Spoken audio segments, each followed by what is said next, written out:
bigyan ng reaksyon ngayon. Ito yung nangyayari sa India. Tungkol ito sa tinatawag na digital identification. Ito pala ay applied na pala sa India. Digital ID ang ginagamit doon. At mayroong nangyayaring hindi maganda. Nagkaluko-luko na ang digital ID at marami ang nagutom, maraming hindi nakabili dahil yung kanilang ID ay na-scam o nakompromiso dahil sa Na-scam. mga hackers.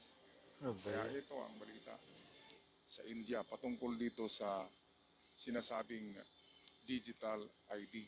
Problem? Criminal networks learned how to hack and manipulate biometric data. When fingerprints didn't match or when hackers swapped someone's identity, people were locked out of survival. Entire families were denied food. In just one state, at Kamangmangan least yan. 24 Siguro yung people mga starved to death after being cut off. kanilang Naku, grabe.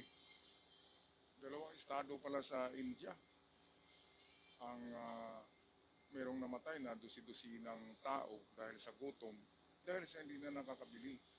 Dahil yung kanilang digital ID na sinasabi ay compromised. Ibig sabihin na hack, nagalaw, napalitan yung fingerprints nila, yun na nga, litrato, mahirap mga pangalan, yan. signature, binago, itong mga hacker. Kaya ang nangyari, nagugutom, starved to death. Kawawa naman. Alam naman natin na ang India, isa yan sa poorest country in the world. Mayaman nga yung gobyerno pero yung mga tao sa India ay parang sa Pilipinas, di ba? Kaya kung ang digital ID na yan ay mangyayari na sa Pilipinas, noon di pa mayroong digitalized na nag-apply tayo niyan. Itong tinatawag na One ID, yung nandiyan na lahat, Universal ID pala, yun na yung one step papunta sa digital ID. Kaya nasaan na yun ngayon? Nawala eh. Nasaan na yung ID ko? Hindi dumating eh. Yung tinatawag na Universal ID sa Pilipinas. Yun na yung pinakaunang step para papunta tayo sa digital ID. At kontrolado na tayo. Kontrolado tayo at ng hackers. Makuha ng hacker ang information sa atin. Kaya kasi nakasubmit yan sa computer ng gobyerno. At kapag na-hack yung computer ng gobyerno nitong mga hackers, ay lagot tayo. Lagot din yung mga bilyonaryo, yung mga mayayaman. Mahina ang kanilang proteksyon sa seguridad. Papasa dito sa Pilipinas yan, Oo. digital ID. Hindi naman pwedeng gayon. Kung magkaroon ng plebisito tungkol dyan, ay huwag na kayo Kailangan pumayag. Kasi dagdagan ng mga ay, durot securities na maganda dun sa mabilis nga yan, pero kapag na-hack yung internet. account mo, lagot ka. Mahina, kaya ganyan. Hindi ka Na-hack. na makapag-transact ng business. Kailangan lakasan Dahil nila. sa digital ID na yan. Okay, patuloy tayo dito sa ating nakuhang informasyon sa Facebook ito, mga kababayan. Rations. Some elderly pensioners went months with no income because their IDs were hijacked. Victims reported going to the store only to be told your fingerprint doesn't match, no food for you. Others went to hospitals and were turned away because their ID had been cloned. Imagine being sick, hungry, or elderly, and a glitch or a hacker takes away your right to live. This is the real face of digital inclusion.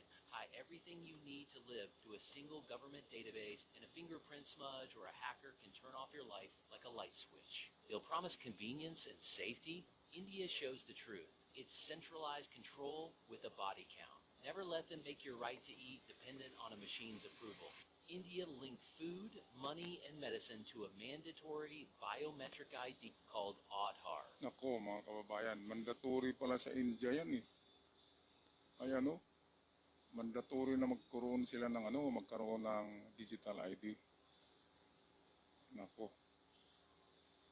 Kaya isang lang yan eh. Isang iglap lang yan eh kapag na-hack yung account mo or nagkaroon ng glitch or pagkakamali sa database ng gobyerno, ay katulad ko sa Comelec, biglang nawala yung pangalan ko kaya hindi ako nakakaboto ngayon. Grabe. Merong mga ganyan eh. Lalo na sa digital ID, lahat ng tao mandatory pala sa India eh. Kaya sa Pilipinas, kung i-mandatory yan, katulad ng COVID-19 na mandatory na magkaroon tayo ng vaccine, yun ay isang napakalaking pagkakamali. Kaya huwag tayong maniwala diyan sa sinasabi na convenient and safety. Parang sinurinder natin yung sarili natin diyan eh. Kasi nandyan lahat ang ano natin, detalye sa ating pagkatao, sa ating digital ID. Kaya bakit isusumiti mo yung information mo sa database ng ating gobyerno? Ang gobyerno ba ang may hawak ng ating buhay? Wala na tayong sikreto niyan kung ganun. Mga kababayan, kahit saan ka magtago, malocate ka dahil mayroon kang digital ID. Kaya kasunod niyan, digital money, ang mangyayari ngayon ay matupad na yung prediction ng Biblia. Yung sinabi ng Biblia na makontrol na tayo ng isang makapangyarihang tao sa mundo dahil sa tatak ng demonyo o itong tinatawag na the 666, the mark of the beast. Ay ito isang modernong marka eh. Hindi ito yung lagyan ka ng pintura sa noo mo na 666. Ito ay tungkol sa digitalization. Gamit ang mga QR codes, barcodes, binary codes, at kung anong mga codes na ina-apply sa computer. At wala tayong ligtas dyan.